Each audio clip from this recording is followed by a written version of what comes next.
Hello, का हो? का समाचार बा? का समाचार कौन? अरे तू रोवत काहे बाड़ी? लड़के भूख से तड़पतावसन। घर में एको दाना नहीं, घर में एको दाना नहीं है। रउरा कब ले आए जी? छोटका 2-3 दिन बीमार है जी। अरे का भाई छोटका की बात करावा था? हेलो हाँ बेटा। पापा, कब आइएगा पापा? बहुत जोर से भूख लगी है पापा। अरे हम आ रहे हैं बेटा। कितने दिन से नहीं खाया है पापा। अरे बेटा, हेलो हेलो।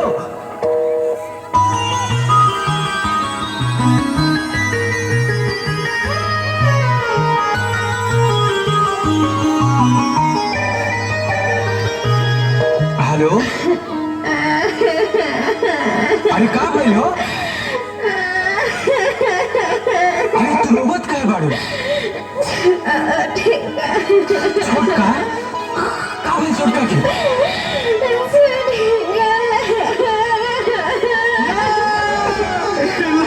हो सका।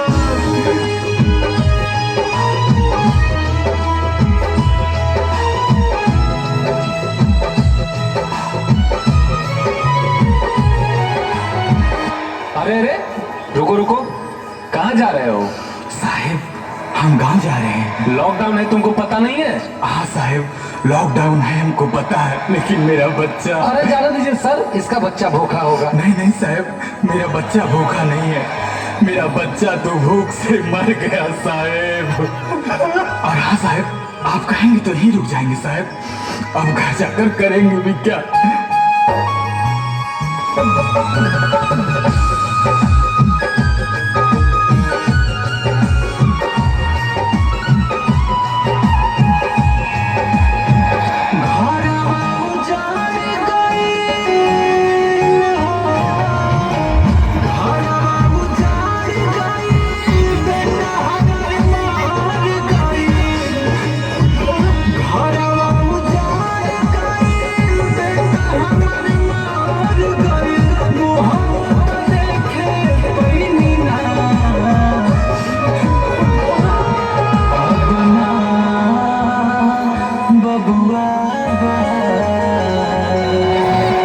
जाके करब घर का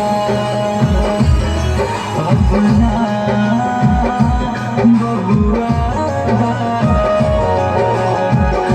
जाके करब घर का।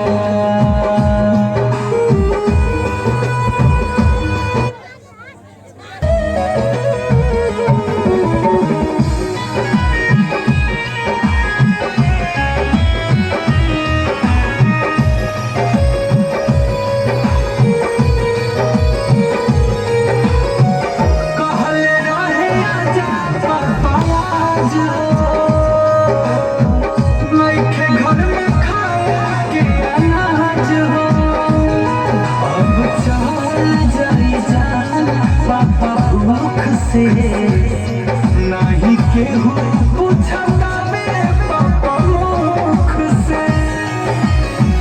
सुगावा के जान गए दुनिया वीरान भइल। सुगावा के जान गए दुनिया वीरान भइल। मिलल कौने पाप के सजा?